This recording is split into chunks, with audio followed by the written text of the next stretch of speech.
Ladies and gentlemen, hello again, and welcome back to Don't Worry About the Government. My name is Chris Novembrino. Joining me on today's show again is Dan. How you doing, Dan?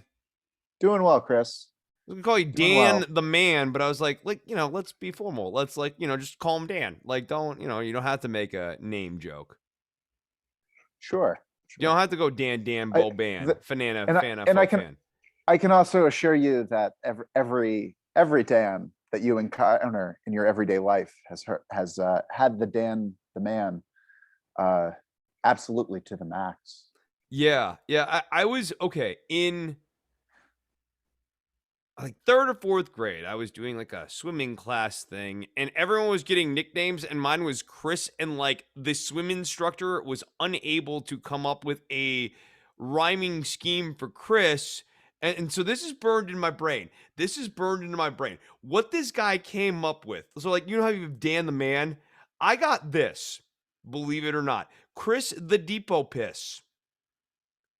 Yes, this is 20 something years ago and it's like burned into my brain. Depot piss is That's not anything. Which I can that's in my head it's like Depot, like Home Depot and then piss, but like that's not anything. It's like not a thing. He's like, it's Chris the Depot piss. I'm like, what is that? That's not a thing. that's prime camp counselor brain right Yeah, there. right. No, it's like, yeah, it's just I've been in the sun too long. The sunscreen, people say sunscreen is good for you, but like I think it affects people's like ability to think clearly. That and sun, physical activity. It's why I avoid all of these things like the plague. Yeah, just try to keep it to the absolute minimum.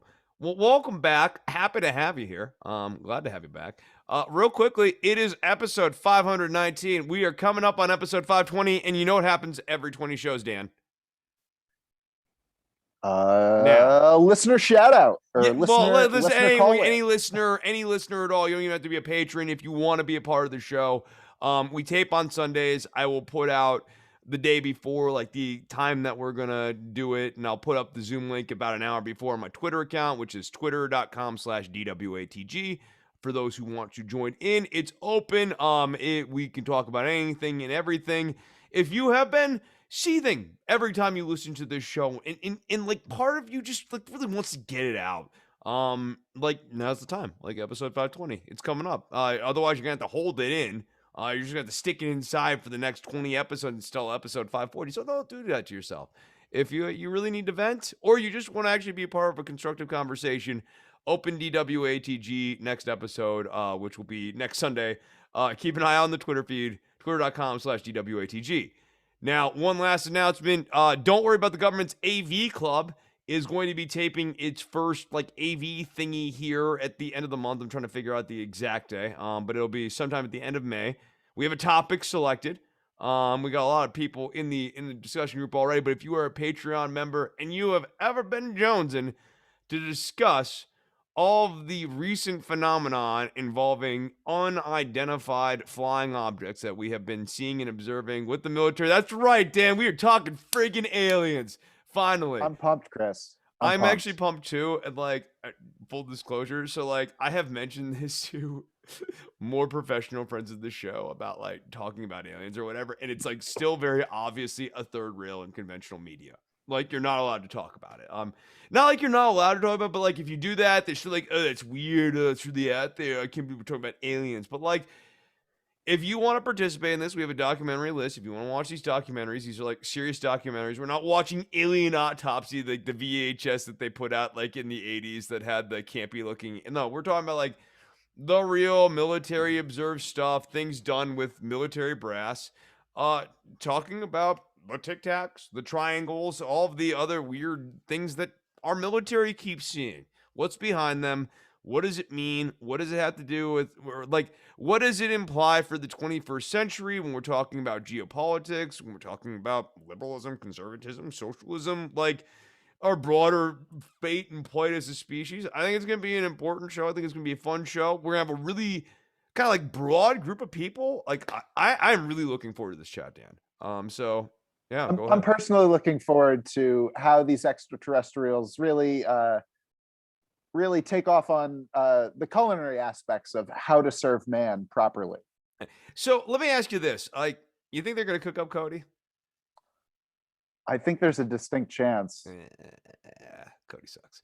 All right, so yeah, that's He'll always get roasted pretty hard. he gets roasted on a regular basis.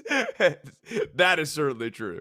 No, so Cody might actually even be on that show. So if you want to experience the infamous Cody, do sub up over at patreon.com/DWATG. Like this is a Patreon only sort of exclusive benefit for those who support the show. But if you want to be part of the conversation, we'll make this as big as possible. I'm really looking forward to this because so many people seemed involved in the show, seem really eager to do this. Sean Frieder is going to be part of the show.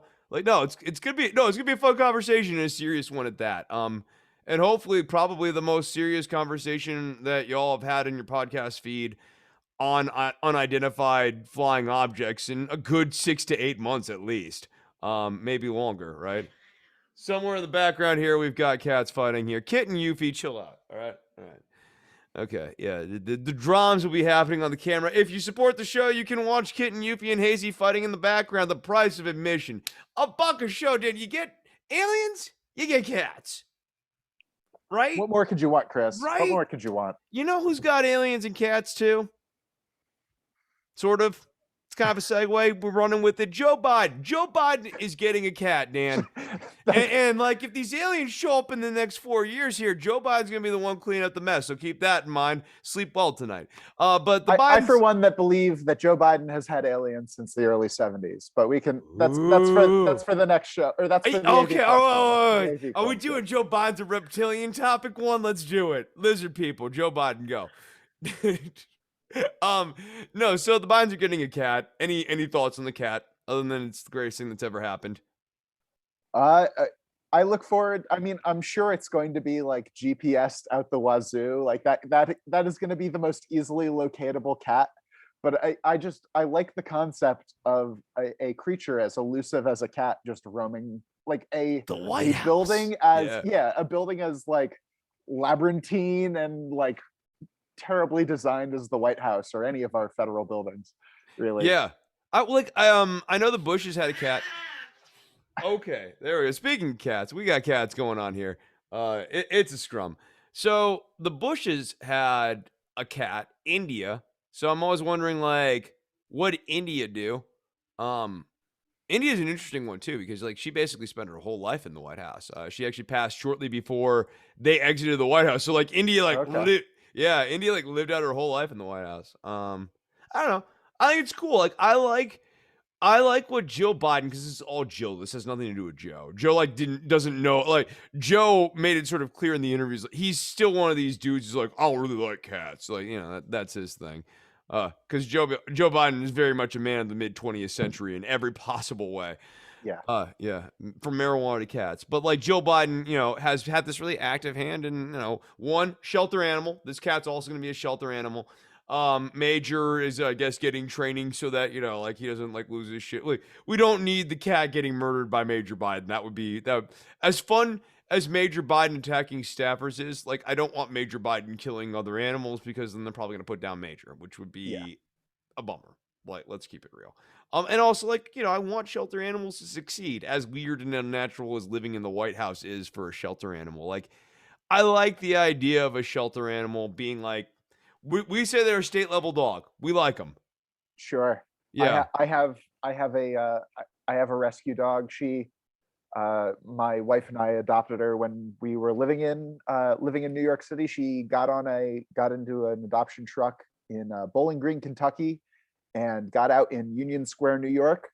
She was very surprised by her change of scenery, but she is the biggest puddle of dog you'll ever see. Yeah. And all these cats are strays, and so yeah, no, I do. I'm rooting for stray animals. I like what the Bidens are doing on this front. You know, I'll give credit where they're due, because it could be doing nothing, right? Like Trump actively hated all animals. Like he made fun of the Pences for having a bunny. Remember? Like I mean, like the Pences had a bunny, which and even the Obama's dog. I'm sure it was a Portuguese water dog. I'm sure it was from a breeder, or I'm sure it was. They got it as a designer for the girls. Yes, it was very, very designer pooch. Yeah, no, and you know, those animals are alive through no fault of their own, but like I do hate the designer. I hate I hate the designer economy entirely. Like, right, and ultimately it's bad genetically for all these animals. Yeah. They keep getting weaker every generation. It's kind of cruel to design anything that's like just a walking sinus infection. I mean, you can see a number of these different dog breeds too at this point that have like upper respiratory issues because they've been bred to not have functional biologic systems the way they ought to be. Like they're Yeah. suboptimal at this point. Yeah. Sad. All right, Boris Johnson, still the Prime Minister of England, which is sad for them. Boris Johnson also has had his phone number has been publicly available for the last 15 years online. This is from the Seattle Times. National security concerns were raised following media reports that Boris Johnson's personal cell phone number has been publicly available on the internet for the past 15 years. A contact number listed on a 2006 news release appears to be the one the Prime Minister uses. The spokesperson for Johnson said they weren't commenting on it, but they later went on to comment on it as well. Heck of a comment as it were. Even before the revelation, Johnson faced criticism for, quote, government by text and how easily he allows himself to be reached by lobbyists or business leaders. In recent days, he had been under scrutiny for text exchanged with James Dyson, the vacuum cleaner guy, about special accommodations for employees tasked to make ventilators. Leaked emails are at the center of a separate controversy about the funding of a lavish refurbishment of the Prime Minister's apartment at 11 Downing Street. Security experts said on Friday that if Johnson's personal number was more accessible than previously thought, he could be at greater risk. Quote, if his mobile phone number has been that widely available, you can't rule out that others you really don't want to have his number, like hostile states with sophisticated cybersecurities or criminal or cyber capabilities or criminal gangs may have it as well. I mean, like this to me is so they do. Like, Yeah. do Russia and China have Johnson's number among others? Iran probably has it too. While I enjoy the idea of being able to call up my prime minister or president and leave him a voicemail full of what I really think about the job that they are doing, particularly someone like Boris Johnson. Boris Johnson of all people. I could see that being a real problem with deep fake technology, like I don't know, being able to contact, like reaching out to other members of the government and deep faking a phone call because it's Bojo and I'm not thinking that much. Like, I mean, the hilarious thing is like Johnson's staff later comes out and goes, after they're like, we're not commenting on it. Later they go, part of the appeal of the prime minister is that he's very approachable, which, as the story sort of alludes to, part of the problem of the prime minister is that he's very approachable by lobbyists, by literally anyone who found this 2006 press release. And yeah, I think the other thing that it calls into question is, what is cybersecurity for the United Kingdom like that no one ever thought at some point to speak to Johnson about his phone? Like, I remember when Obama took office and they were like, we're gonna have to deal with his BlackBerry. And even with Trump, there was like some hope or I something think about. for a long time he still had his Android phone from before he became president without any of the Yes. without any of like the real security hardening that they specially build these devices for Yeah, no. heads of state. Like there's an app for that, or there's a specially designed iPhone for that, or specially designed Android. You've got for that. MI6 when you have, or MI5, or yeah. When you have MI5, when you've got like the CIA and the FBI over here. I mean, think about this. Think about how asinine it is that the United States has built this massive data storage center in Utah, and yet like the government can't even get the head of state to use like a basic crypto protected phone that like us shitlibs would use, like with of course, like, oh yeah, duh, yeah, no, I should totally have a protected phone. You're right, government. The president's phone's still going through like a T-Mobile hub or something. Yeah, like somewhere. if you or I were president and that was proposed to us by like CIA, FBI bureaucrats, we would not fight them for a second on this. We'd be like, yeah, no, like, duh, yeah, no, that's a good point. Yeah, sure, give me the phone. And there would be no fight. Scary world, Chris, where yeah, but either one of us as presidents, yes. But like, you know what's even scarier sometimes? turning on the TV and seeing who is president and their ability to reason with the basic challenges of the day-to-day life that we live in. So yeah, I feel that way, and certainly in the UK, there has to be these questions on that. All right, let's Sure. move on. Oh, go ahead. No, go ahead. All right, let's move on to Floyd. Let's move on to the Floyd family here. So there are two different things going on right now in the George Floyd, Derek Chauvin trial. So George Floyd not on trial. Chauvin certainly is, obviously. But there is a criminal case and there is a civil case. The criminal case is currently under appeals this week. However, the civil case reached a settlement, a $27 million settlement, the biggest in the history of the city of Minneapolis. This is from the Associated Press. City of Minneapolis on Friday agreed to pay $27 million to settle a civil lawsuit from George Floyd's family over the black man's death. Weird way of writing that sentence. Over George Floyd's death in police custody as jury selection continued in a former officer's murder trial. Council member met privately to discuss the settlement and then returned it to a public session for a unanimous vote in support of the massive payout. It easily surpassed the $20 million the city had approved 2 years ago from the family of a white woman killed by a police officer. Benjamin Crump, the Floyd family attorney and an attorney in many of these other cases, called it the largest pretrial settlement ever for a civil rights claim and thanked the city leaders for showing you care about George Floyd. Quote, "It's going to be a long journey to justice. This is one step on that journey. This makes a statement that George Floyd deserved better than what we witnessed on May 25th, 2020, and that George Floyd's life mattered, and that by extension, Black Lives Matter." Philanese Floyd said, "Even though my brother is not here, he is with me in my heart. If I could get him back, I would give all of this back." L. Chris Stewart, another attorney who worked with the family, said the size of the settlement changes evaluations and civil rights for a black person when they die. So the hope is that what trickles down here is this will trickle down to decisions in the community across the country, whether there is a city council or mayor deciding, quote, "Oh, should we get rid of these no-knock warrants? Should we get rid of chokeholds? Do we want to change the policies?" They have 27 million reasons why now they should, and that will make decisions happen. That will make accountability happen. The settlement also includes $500,000 for the South Minneapolis neighborhood. Interested how that's going to get distributed. I'm clicking on this right now. Okay, so I guess they're going to reopen the intersection where George Floyd died, and I guess part of that is going to be rebuilding it. I'm seeing this additional Associated Press story. Sorry, not trying to read all the copy here in a question mark. Dan, weigh in. It's, I mean, for any, there are, for any fiscal conservatives that are really, really back in the blue real hard, there's got to be some dissonance there. Like these aggressive killer cops are it, like, even if you don't find the human toll an issue, which everyone should, even if you're really backing the police, your cost, the cost to the city, like there's a fiscal aspect here that people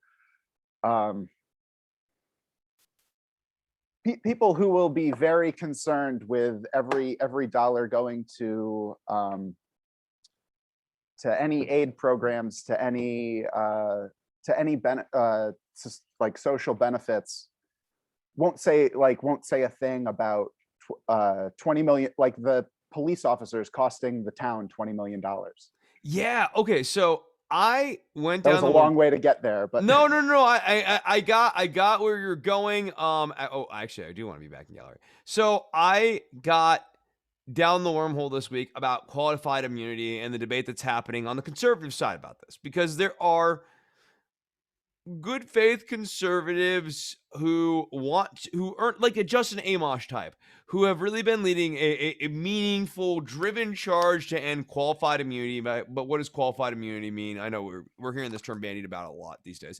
It means that the police department itself has been basically immune from like criminal liability, civil liability, and these sorts of things. And what ends up happening is like what we're describing here right now. There's qualified immunity, so the city of Minneapolis, the big budget, picks up the tab for the police department. Ending qualified immunity would mean that the police department itself would be liable for this. And so for those who would like to see the police department, maybe not be defunded, but like go into the red in a substantive way. And that actually could serve as a catalyst for re-examining the budgeting of the police and be very essentially it becomes a way of flagging the broken police departments. If you remove qualified immunity, some of these police departments will ultimately or eventually obviously do things that force them to have to settle civil suits, especially in the wake of this one. The police departments that go into the red because they keep doing bad policing stuff, once they get into the red, that can become cause for the city council to re-examine the structure of the police department, completely rebuild the police department, and rethink what law enforcement is. So it actually can be a really positive, generative first step here. But Absolutely. This is like a really big landmark case with a really big landmark number, but there are thousands of these cases all across the country every Right. year. And it doesn't take $20 million in a death to actually make changes in these departments when there's actual consequences brought to them. Yeah, and so to go back to Crump's thing, like he goes, so this is 27 million reasons for the city to move on this. Yeah, and it's coming out of like the main coffers and like the main general fund. So yes. However, if the burden's actually placed on the police department and the police department's budget is now wildly in the red because of a thing that they did, that's the real incentive for the council to move on. There are certain municipalities, like Seattle even, for example, or like Portland, for example, where they'll go like, okay, that was bad, we'll take the lump, we'll move on. It becomes a cost of doing business when it's part of the town. But when it actually breaks one department's back, that actually becomes an untenable solution. So that's why ending qualified immunity matters. However, so you've got conservatives, some good faith conservatives arguing that the accountability, the structure, like who should be paying for when something goes wrong? The department, the bureaucracy that is specifically broken, not the general fund. They'd like to see that happen more with schools and other things too. But they're keeping it honest, and they're saying, why not the police department? Why would they be exempt from this? The bad faith conservatives are going, well, that just goes back on the taxpayer. How is that fair? And sort of missing the fundamental point that, like, actually, in a way that's ultimately fair, we, the taxpayer, in a weird sense, are fucking up by having this police department currently destructed as our police department. So like there should be a penalty for doing business if our cops that we are paying for with our taxpayer dollars are costing us a ton of money in legal settlements. Like it's on us. I think as part of the solution though, you're going to need some sort of inspector general that's separate actually from the police department, because then all you're doing is you're putting a financial incentive on the police to investigate themselves, or like you would need all of these, any sort of case to immediately get elevated to a higher authority or some authority out sort of police. Like it's just going to really like kicking the financial burden back to them is going to really increase pressure, whether or not like that goes in a good direction or a bad direction. Like there could be more fudging of evidence to try and get like to not have the financial burden come home. I mean, that's certainly always going to be a risk. Look, Sure. I mean, actually, a way of thinking about that is with increased enforcement, there's always going to be increased attempt to evade. Yeah. Regardless of where we're talking about, like Wall Street and like the IRS doing increased audits or whatever, like or menthol cigarettes. Actually, that gets us into our next topic. But no, like that's a good point. And I do worry about that too. I think that ending qualified immunity is an important first step. I also think that like I think there needs to be a federal review panel. So one thing that has been absent from this is that like the congressional Democrats have not actually proposed a national review board that can take a look at these issues, because I don't think, obviously we know cops can't look at themselves. Like the whole problem with the fraternity of the blue is that you can't actually trust any of the blue to hold themselves accountable because they're all like a brotherhood and like, how are you going to betray your brothers? And there's a price for doing that, right? Like there aren't that many Serpicos. That's why Serpico got a movie. Yeah. He's the exception, not the rule. There was for every Derek Chauvin, there was 4 other guys standing around keeping anybody from intervening. Bingo. And actually, to that point, for every Derek Chauvin, there's also the Bob Crawl, who's running the police association in Minneapolis and, supporting MAGA. And yeah, like there's an entire culture of enabling and protection and support that goes behind the worst of the bad apples. Sure. The bad apples aren't truly bad. They've just gone too far. Oh my God. This is happening. It's just, he's just crashing the show. Okay. Oh, okay. Cody has crashed the show, refusing to use video, microphone, and any of the normal conventions that one associates with broadcast and radio. This is an extraordinary Cody move, if you ask me. Real heel behavior. Heel behavior. One of the great things about the group chat, I've been thinking a lot about the group chat. One of the great things about the group chat is that people have really started to see what I've been seeing for all these years in Cody. I like the group chat until it sided against me. That's the voice of Cody from Ohio. Hey, what's going on, Cody? Yeah, I'm from Socialist Ohio. I got to find that tweet now and send it to you, and then we could tweet it out from the account later. Okay. Somebody apparently Ohio is socialist now. I didn't realize because you only have one employee at each one of your Burger Kings. Yeah, we voted for Trump twice. Sherrod Brown's in serious danger of losing. In rather considerable numbers, we voted for the Republican candidate twice. Our state's probably about to get redrawn again, more considerably to favor Republicans. But yeah, we're socialists now because I guess famous socialist rep Jim Jordan. Yeah, rich people can't go get their Burger King when they want it, so they're mad. In a way, I almost envy the conservatives because they find these fantastical things to, Joe Biden's taking my meat away, oh God, They go all in on it. It becomes the truth. It becomes reality. Everything is then filtered through that prism until a new thing comes along, and then that's the thing, and we don't ever look back and consider any contradiction between one or the other.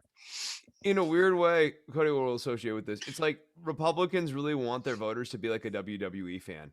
Who the modern WWE fan is basically sort of conditioned to have no sense of history beyond the last 6 months. And even the last 6 months get a little fuzzy, but after 6 months, black it all out. And that is definitely how the Republican messaging campaigns working these days. I could see that being really appealing for WWE fans, but for an electorate, it's really less than an ideal. Ideal it's equation. Right? There's no history. Nothing gets anchored in a history, and you have this whole issue of broader hypocrisy or whatever. Why is hypocrisy and the double standard thing that we've all witnessed to a certain extent between Democrats and Republicans for a long time? Why does it feel like it's really on overdrive these days? Why wouldn't it be if there's no sense of history? Nothing matters. There's a lot of fruit fly brain going on right now. And it's not only confined to Republicans. I mean, the snapback of the media for Joe Biden, the uncritical nature.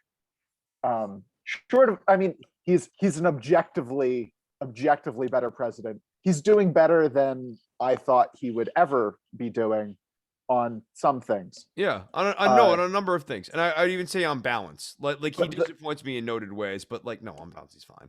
The fawning, they've gone too far, Chris. They're fawning it's a very weird the degree to which they flipped validates a lot of unfounded, or gives light credence to a lot of unfounded conspiracy theories about the way that the media is in the tank for the Democrats. It's, well, sometimes they are. It's hard not to feel like that, sometimes. right? Yeah, no, I agree. And like, I guess my frustration too is like, it's a very weird way where it's like boosting Biden, but it's also like very careful to never be particularly critical of the Republicans. I know Matt Negrin, who worked for the Daily Show, like kind of has been documenting like the extensive way the Sunday news shows have been just bringing the Republicans back into the fold and like renormalizing them, acting like 1/6 never happened. That's another weird, like I'm with They don't you. know. They They don't know enabled the how to Democrats operate without this very dichotomous. We need the A and we need the B. And when the B has completely discredited itself, like you just stop listening to it, or you minimize it, and instead, like it needs to be built up, because without your face and without your equal two forces, you don't have a story. Without your face and your heel, you don't have a story. Like you can't have, like, if I don't know. This is exactly it. No, to discredit the Republicans after 1/6 the way they rightly should be, for having led into this extended fake news narrative on a national organized political narrative that Trump really won the election, that there's rampant voter fraud, and but for that rampant voter fraud, Trump would have won this election. A number of elected officials played into that. And the media was sort of hit with two options. One, abandon this face heel dynamic, as you mentioned, this red versus blue, two sides, both sides are basically equal, but we've got like a dichotomy and a dispersion thing, or actually hold the Republicans accountable. And what would it mean to put the Republicans in the penalty box, and how long would the penalty box be there? And, you know, are the Democrats really interested in that? The only reason I bring that up, though, is that while it's certainly fair to say the media has been giving Joe Biden the metaphorical equivalent of the reach around or whatever, one could even argue that what the media is doing right now for the Republicans is more substantive and useful for them, because the Republican Party should be discredited, marginalized, and on their way out the door as an actual organized entity. And by them getting equal time on Sunday, it has gone a long way to renormalize it when it is objectively true. However you feel about the Democratic Party, I know it divides this audience on a large range. I hopefully we can all agree on this statement. There's only one political party in the last 30 years that has played into organizing a domestic terror attack. A months-long orchestrated effort into doing that because they didn't win an election. And based on that, you just simply can't say the two sides are morally equal right now. If for whatever lacking in hypocrisy the Democrats have, they didn't lead an attack on the Capitol. There was a moment there after like 1/7 where it looked like the news stations were going to take a very hard line and put Republicans in a penalty box if they were not willing to say certain things, if they were not willing to admonish what had just happened and talk very honestly and frankly about what just happened and things like that. But that went away, I feel like, by the inauguration, if not sooner. And now we're right back to the same dynamic we had before of here's both sides and here's one side that will still Dan, what say you? Yeah. I mean, you did have like a little bit of sobriety, and like you got like they every argument has to be framed in a column A and column B, and they're very sensitive to particularly all of the, with the last 4 years of fake news, to cater to, like, they're afraid of being, in spite of them accidentally putting themselves in the basket for the Democrats, however they do it, they're also sensitive to doing it too much, even when they're justified. Like they couldn't press, you couldn't press the condemnation of the Republicans as far as it should have gone, because there's so much perception of the media, like there'd be too much perception of it. Oh, they're just bad. Oh, there's the liberal bad-mouthing the media. Republicans. Mhm. Yeah, Yeah. like, and they're very sensitive about that. It's No, they're so obsessed with being perceived as objective that they, I mean, there's the whole conflation of objectivity with balance that remains a big problem in the media. And like, for them to come down so strongly on one side and essentially do the objective presentation of facts. Like, no, the Republican former president, Donald Trump, upon losing the election, proceeded to insist that he won the election and hold multiple rallies wherein he invited Republican politicians to come in and show up and play into this narrative that he actually earnestly won the election. Like, I think for the media to actually do that full presentation comes off as bias, because it's so obviously one-sided, because there's no real way to bring the Democrats into the story. They didn't do anything. They just lived. I think it also, it's part of the issue is that the appropriate tone for like an MSNBC and a CNN to have taken about 1/6 to its audience is the same tone that like Tucker Carlson uses every single night for literally everything. And so there's a weird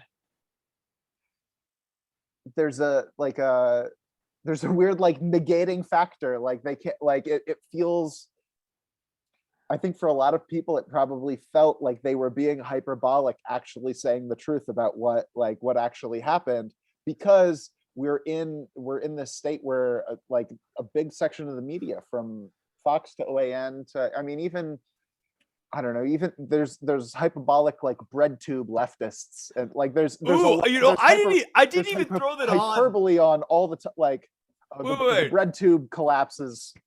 The bread tube collapse. It's fascinating, right? Yeah. All right. What do y'all think's happening there? I'm interested to hear your takes. I cut myself off from it. I'm not good. Like I don't know enough about it to comment on it, but it's like I saw some of the takes coming out that are as hyperbolic about things. Like a Jimmy Dore talking about anything is as hyperbolic as a Tucker Carlson. He may be touching on issues that I like agree with more, but it's not like, it doesn't make him make the point better.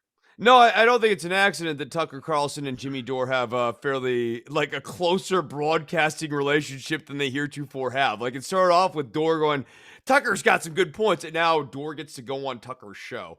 But I was thinking like Sock Done Left, who got outed for having all sorts of questionable emails and stuff, and that's like among a spate of some of these other bread tubers and like left tubers or whatever. Cody, have you been following this at all?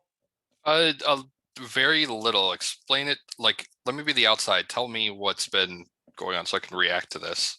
Okay, so I heard the name Jimmy Dore, and that name sparks a certain feeling in me from the way back times on this show. I know. Y'all might remember, Jimmy Dore was once on this show, more than once. And it was prior to me. I was actually never on one of the Dore shows. Yeah. But I did try to get him back in 2017. Nope. He didn't want to do it, but I also wanted to have him on for kind of a hostile interview, because I wanted to ask him about all this like crap that he was saying to Lee Camp, which sort of presaged where he ended up going over the next few years with his brand. Because I used to caption all this RT America stuff. We're now like several years out from me working for that company. I could talk about it. Yeah, I used to caption Russia Today. It sucked. And I would see Dore and stuff on there. It was really bad. But like, what's been going on with like the left tube stuff? So like on one hand we have Glenn Greenwald, and I think that you can roll that in because it sort of like reflects on it. But then we've had actual bread tubers get outed from DMs as either being like, at bare minimum, not even really leftist, but I think based on some of the comments you can see, like people who maybe don't even share like a left of center persuasion. Like there's a real art. I think one could look at the Sock Done Left tweets and really wonder, did the left get infiltrated by an alt-right person? And I think there are some other examples here too that I'm like leaving out. But like the sock done left's not the only one. Dan, can you add any more? Sure. There's I don't know. There's the horseshoe theory of politics, where you get around the horseshoe long enough, left and right start getting close enough together. I don't know that I necessarily buy in that for anybody who actually like genuinely believes in like in things. You know what I think? Like, I've got to modify on the horseshoe. I think when you get far enough left, there becomes this weird hope that you can convince right wingers. Yes. It absolutely, as somebody who grew up in a very conservative area, there is definitely a complex of wanting to try and save or appeal to people who have fallen off the deep end in that way. You've discovered the actual pure, real liberalism, leftism, progressivism, or whatever. And here's the thing: why has it been missing all these right wingers? Because the shit libs have been bringing out like their garbage, watered down neoliberal version of liberalism. And if I show up with my pure crap, that this is gonna change that alt-righter. They're not gonna be racist anymore. I got this figured out. Yeah, they're gonna give up a lifetime of prejudice and insecurity, and just they're really gonna get down with the revolution. Yeah. If I just convince them to read the literature. It's my spin on it. I got it. Yeah. Yeah. No. I think there's a little bit of that, and there's it ties into a little bit of the whatever happened to Bernie Sanders' campaign, in that like in 2016 it was this rising star. You got a lot of probably really ideological people. Like, it captured a lot of hearts and minds and was this real drive thing. And then coming around, by the time we got to 2020, I think you got a lot of people with some money signs in their eyes who were in there. Like, I think a lot of money probably went out the door in ways that are probably very similar to how they go out the door in every Democratic and Republican campaign out there.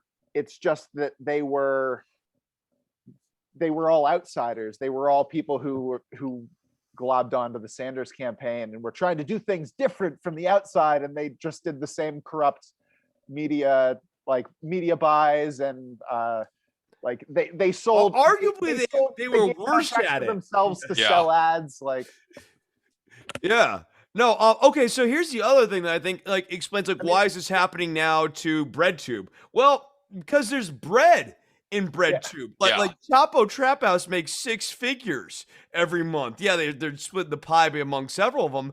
They're still bringing in $100K for a podcast. That is nuts for like value.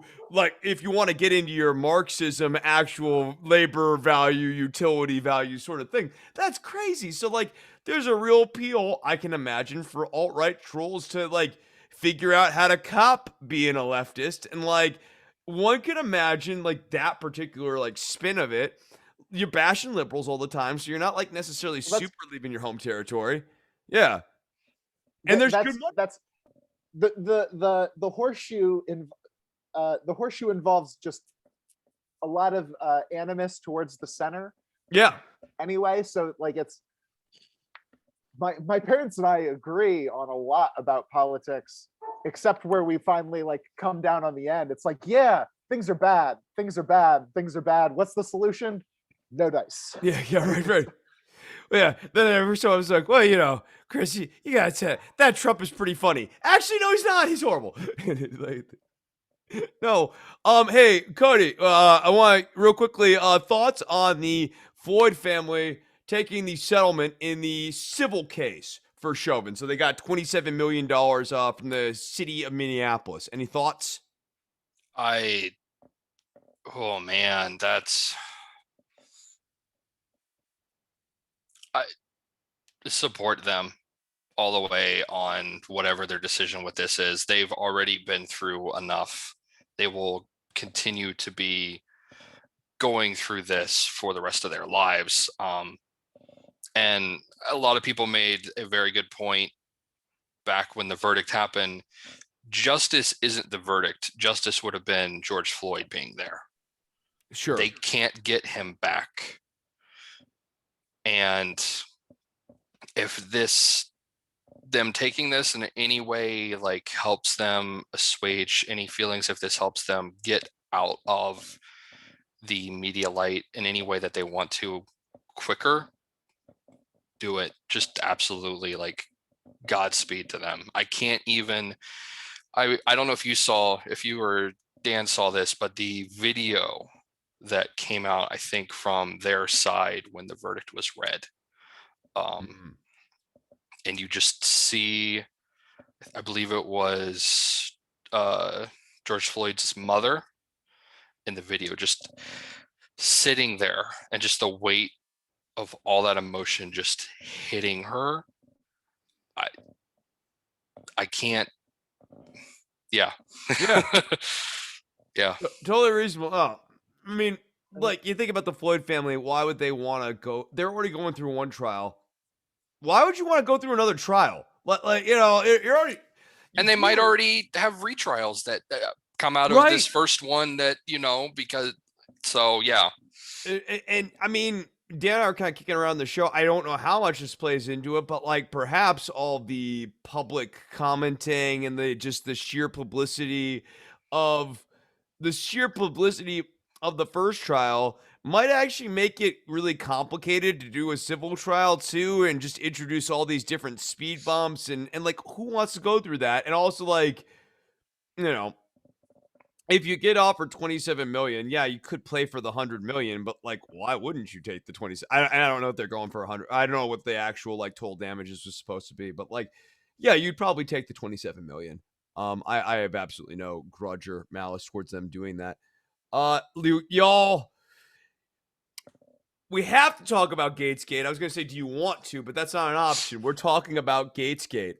Chris, I for one, whenever I'm committing crimes, I usually like to put them all down in a list and then just go ahead and forward them to Roger Stone for safekeeping. Yeah. I mean, he's the person, you know, whenever I think of trustworthy, whenever I think of somebody who's definitely not going to get in trouble for recordings or for any kind of recorded information, I think of somebody with a Richard Nixon tattoo.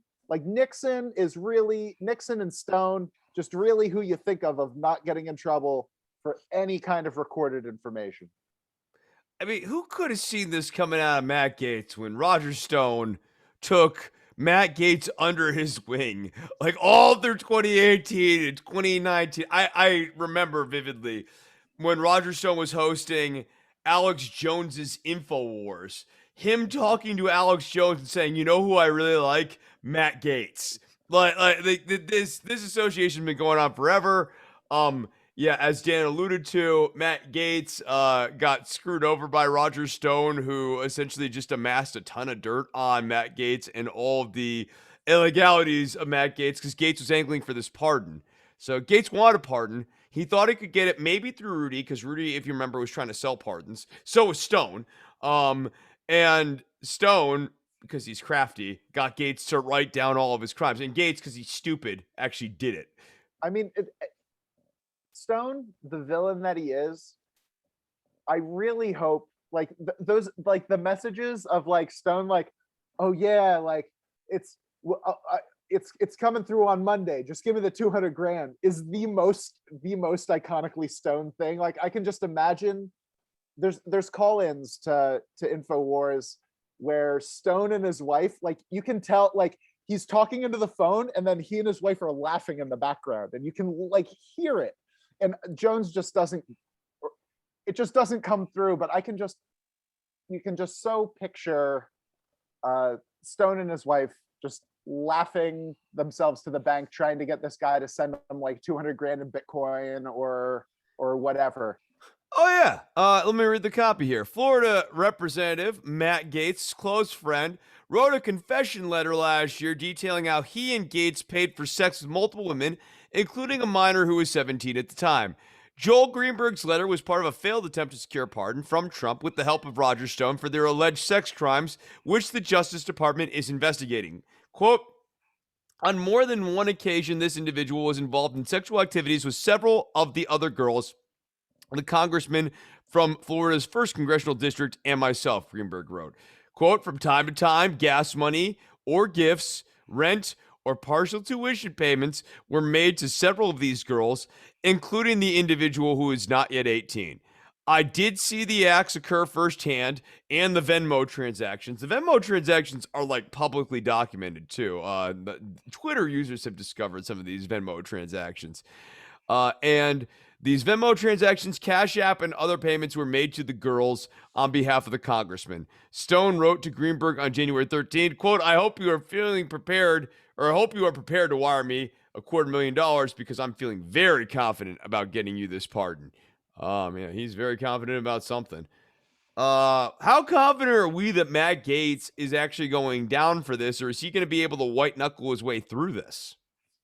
And if he goes down, do we think that Donald Trump will add mentioning Matt Gaetz to his stand-up routine down in Florida that he's been doing lately? Oof. That I wonder if Matt Gaetz becomes the opening act for Trump at Mar-a-Lago if Matt Gaetz goes down. Not if he goes down. Not if he goes down. Going down, Donald Trump's the only one who's allowed to lose because he'll never actually call it losing, and nobody around him can ever actually call it losing. He never actually lost in 2020. No, he's treated unfairly. He's just temporarily not president. Yeah. You can't. In March he's gonna get back in office. He would have to come out of it some way as a winner to grift his way into that circle. Him and Marjorie Taylor Greene are trying to fundraise their way through this whole thing. Like, I mean, to your point, I actually think they might come out a winner. It's not entirely clear.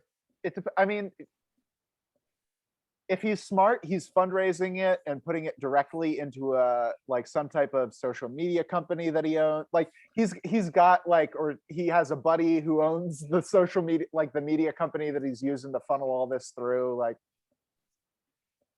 I don't know. I feel like he's got a pretty short rope. There's actual documentation on this. It's not like, I mean, there's very credible information or very credible accusations about Cuomo. There's very credible accusations about I mean, the Gaetz stuff, it's like agonizing. No, the allegations for Cuomo are pretty substantial, but like the Gaetz stuff, like agonizingly there's like documentation, and Joel Greenberg literally documented it. Like he wrote out his confession to send to Stone. He had written out his confession to the original lawyers that he fired. I'll tell you what, Gaetz is actually kind of lucky that Greenberg didn't get pardoned, because part of getting pardoned is admitting that you did the thing. Yeah. So if it had actually gotten finalized, Gaetz would be even more screwed in the absence of a pardon. But it's already bad enough that Greenberg's throwing this stuff out there. Like, one of two things is happening. One, he wants to do this stuff, which is horrible, and he wants to get a pardon for it, which is like psychotic weirdo shit. Or more likely, he did this stuff and he wants to get a pardon for it, so he's a horrible psycho weirdo and he's doing the thing where he gets pardoned for it. In either case, it's very bad news for Matt Gaetz. Go ahead. Is he up for re-election? Every 2 years. He's So I think he will go down for it, and I think he will be sitting in like a jail cell somewhere talking to his lawyer after the midterms, after he's been reelected by like a big margin, because I think he'll get a lot of support and a lot of money, and I think he'll win. And then I think around that time is also probably when the hammer will finally drop on him. I think Florida is picking up a seat, so they're going to redistrict. Maybe Matt Gaetz's district is going to get like he gets saved by gerrymandering. It's going to get broken up and to strengthen a bunch of other closer Republican districts, and whatever small chunk of Democrats they got will be given away. Like his representative seat's just going to evaporate into dust, or to get split into two different places, and two different people will come up to take him. But he's probably trying to ride it out until redistricting. They could totally sacrifice him and pick up an extra version of him on the Yeah, back end to this. Yeah. They could gracefully off-ramp him in this way too. Yeah. They could his say, district "Oh, he didn't disappears, lose. He didn't lose. His district's just not there anymore." and two different Republicans are running for the two that come out of it. And then he can finally primary Marco Rubio. How wonderful. Yeah, no. I'm actually gonna zig things. I'm gonna go the other way. I think Gaetz tries to hang on through all of this and forget something fundamental. That while Trump was able to avoid all of his legal issues by being president and through a stupid loophole in our system where like we can't try the president even if they do obvious crimes because of the president, that doesn't actually apply to a senator or a representative or a mayor or a governor or any of these people. And I think that Matt Gaetz is going to discover that the hard way. That's what I think. All right. So real quickly here, we are up against the mid-show break because Zoom has time stuff. So I've got to get us through Rudy Giuliani's home getting searched and seized and documents getting taken. Read this from the New York Times. Federal investigators on Wednesday seized cell phones and computers from Rudy Giuliani. Lord knows the man loves his cell phone. Cody, how does it feel to get probed by the FBI? Well, they let me check my phone. I don't think they have looked at my DMs to Rudy yet. Rudy, my DMs are open, buddy. I'm in your DMs. You. I know you. I know they're. You know they're there, but nope. FBI agent Stanfield, his DMs are open. I started DMing Rudy back in 11/22/20, asking him, and I quote myself here. So, who booked the 4 seasons? This is a series of just me asking him questions. Around the inauguration, I asked him how Donald was doing, and then most recently, I sent Rudy a tweet about the raid that happened on his home and office. It just said, "Hey man, you good?" For those who are really interested in like broader context into the weirdness of Rudy Giuliani, I'm going to strongly recommend ProPublica's episode called Rudy Inc. That just takes like this extended weird look at how Rudy Giuliani sold being a friend of Donald Trump as like a brand for the last several years here. And it's finally catching up to the guy. And it's always seemed to be like it should in a normal country that had laws that govern corruption, or like if you were just designing something from the ground up and you're like, what would be anti-corruption laws? Like what Giuliani was doing should have caught up to him. And it did. I mean, but like it's weird because like this guy was America's mayor at some point. He was America's mayor, but there is a divine justice to him getting taken down for dumb guy crimes, because his entire career was made prosecuting mobsters right after they came up with the RICO charge.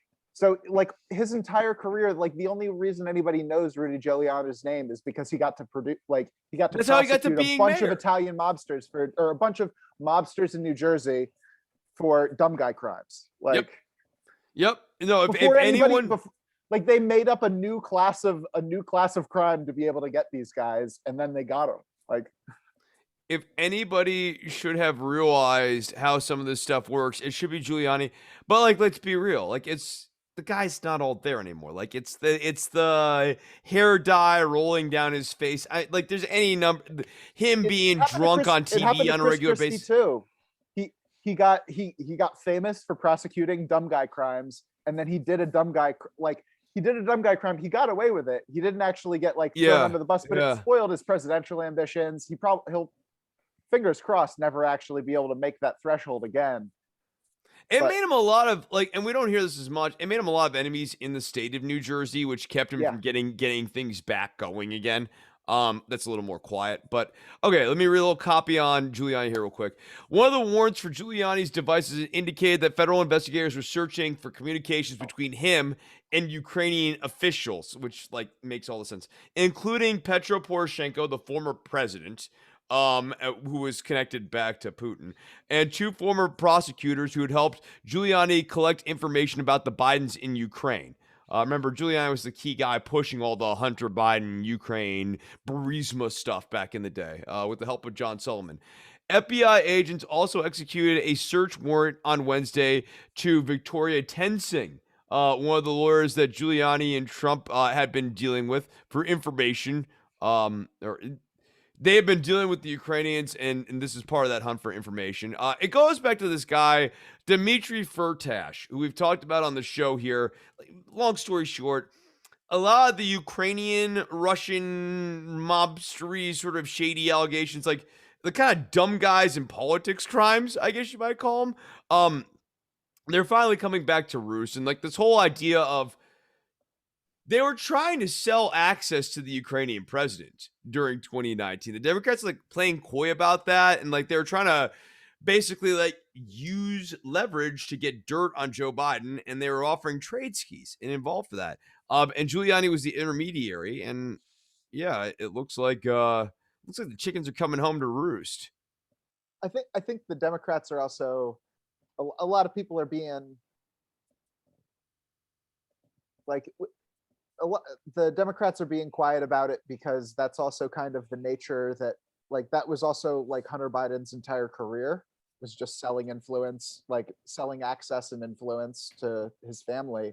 So like it's a lot of the like they can't go after, they couldn't be that loud about it because it's literally what they were doing. It was the same thing as going against the Koopa Troopas, the Trump kids. Yeah. Like, No, for you sure. couldn't like there's enough Democratic senators, or there's enough people selling access that nobody wants to look like a hypocrite for going after it in the broader. Yeah, even when Wendy, in this analogy, Wendy Okupa, Ivanka Trump is like not just like Hunter Biden selling access on the family name, like literally positioned in the White House is like president's daughter. Weird, but no. To your point, Just there's picking up some tariff exemptions and trade. The China patent exemptions. Yeah, the patent exemptions. 2017. Yeah, that was a big one. No, they got a lot of access on that. Other things they're looking at. This makes sense. Actually, makes a ton of sense. Giuliani's relationship with Yuri Lutsenko, who was like the former AG of Ukraine back when it was under Viktor Yanukovych's control. Like Lutsenko is like the kind of corrupt former AG. Like that was William the AG, Barr. That was the AG that Biden was advocating be fired. Yes, exactly. And Tensing apparently met with Lutsenko. So no, all of this makes perfect sense. I bet you Tensing and Giuliani are disbarred coming out of this. I don't think they can escape this. But Giuliani still has the right to practice law. Yeah. That is wild. Cody, any thoughts on Giuliani getting the search warrants, his fate, his future?